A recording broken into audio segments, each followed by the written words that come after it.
Hi, I'm Bob Johnson from Bob Johnson's Computer Stuff, and thanks for watching today.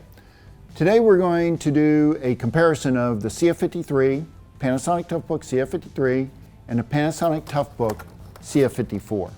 The 53 is the father to the CF54. The 53 was the semi-rugged workhorse of the day. Then they came out with the 54 to take its place. So the first thing you notice about the 53 and the 54 is that the 53 is thicker than the CF54.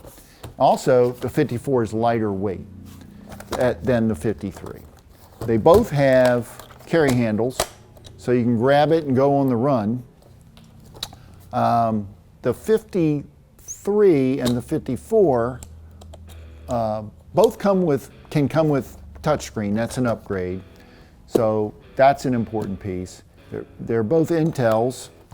This particular CF54 is an i5, as is this CF53.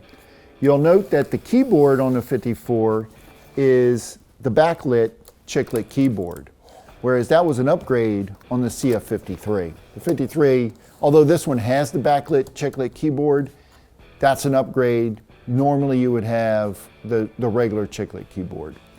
Some things I like about the 53. I don't know, the 53 just feels more beefy than the 54. I like the port covers better. It seems like they click in better like this. You have all kinds of ports, serial port, VGA, you have HDMI.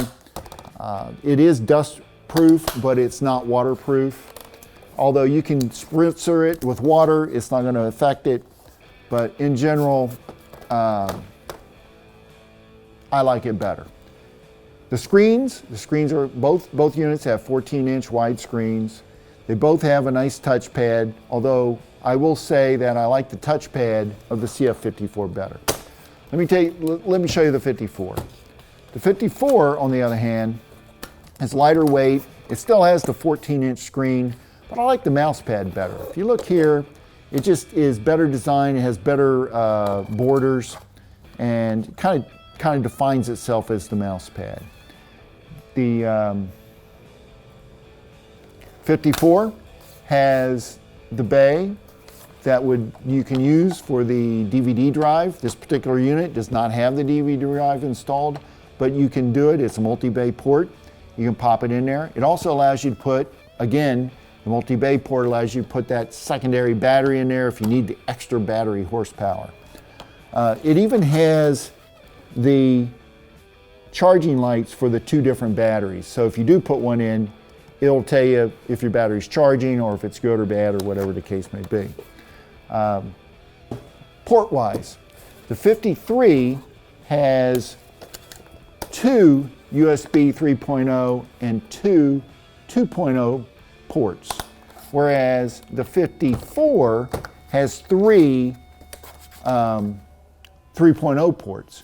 One less port, USB port, than the 53.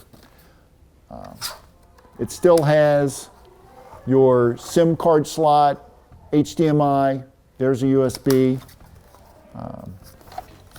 If you look on this side, it has two USBs here with a NIC, and over here it has your SD card reader and your on-off, very important, on-off for your wireless. So if your wireless stops working on your 54, use the on-off switch, checking to make sure it's on.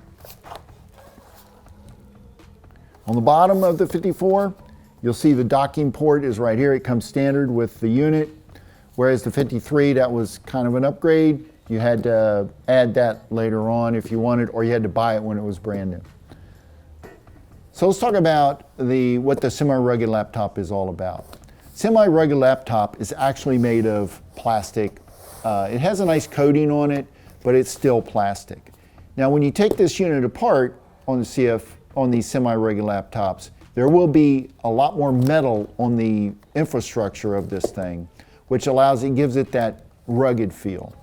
But you don't drop this from 6 foot like you would the fully rugged, say, CF31. You wouldn't drop it from 6 foot. it will crack. Will it still work? Probably. So the hard drives on these CF53s are here on the bottom, and the way you take it out is hit the latch, pull it out like this.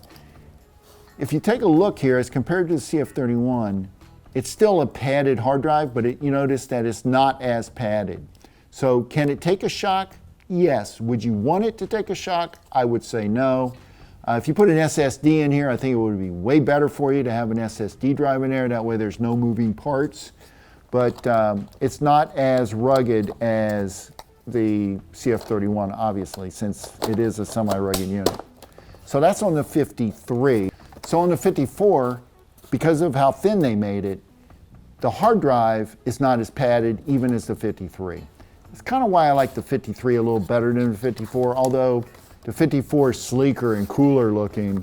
The 53, in my opinion, is a better built machine and can withstand a little more abuse than the 54. So, hey, I want to thank you guys for watching today. Again, I'm Bob Johnson, and we were just comparing the 53 to the 54. Hit that bell right below this video so that I can notify you when our next video comes out. But keep in mind that every Tuesday morning at 11 o'clock, we post a new repair video. And every Wednesday morning at 11 o'clock, we post another review or top 10 video on the Panasonic Toughbooks. So I hope to see you watching next week. Until then, take care.